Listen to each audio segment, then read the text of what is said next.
દવાખાને જાય, ડોક્ટરે એટલું કહી દીધું કે ભાઈ આ જે તાવ છે ને સામાન્ય નથી, આને તો પીળિયો થઈ ગયો છે, મોટા શહેરમાં દાખલ કરવી પડશે, તારા પત્નીને મોટા શહેરમાં દાખલ કરવી પડશે. ગામમાં ઠેકાણે ઠેકાણે ઘરે ઘરે જાય કે ભાઈ કોઈક મને 500 રૂપિયા દ્યો, કોઈક મને 1000 રૂપિયા દ્યો. પૈસા મળતા નથી. એ 2.5 વર્ષની દીકરી ઘોડિયામાં હુતી છે, એની માને પીળિયો થઈ ગયો, એમાંથી કમળો થઈ જાય, કમળી થઈ જાય. પૈસાના અભાવે દવાખાને નથી લઈ જઈ શકતો, અને 1 મહિનાની લાંબી માંદગી બાદ જે 2.5 વર્ષની દીકરીને મૂકી અને જે દીકરીની માં હતી ને એ સ્વર્ગમાં જતી રહે છે. એ બાપ હતો, એને એકાએક દીકરી, કોઈનો આધાર નથી.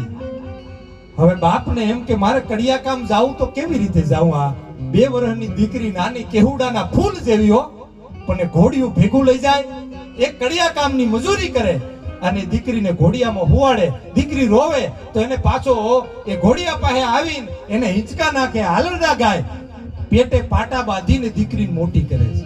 અને ધીમે ધીમે ધીમે ધીમે ધીમે ટૂંકામાં તમને વાત કરી દઉં, એ દીકરી 15 વર્ષની થાય અને સાહેબ એ દીકરી 15 વર્ષની થાય, એના બાપ માટે રહોડામાં બેહીને રોટલો બનાવે અને ત્યારે એના બાપની આંખમાંથી હરખના આહુડા પડે.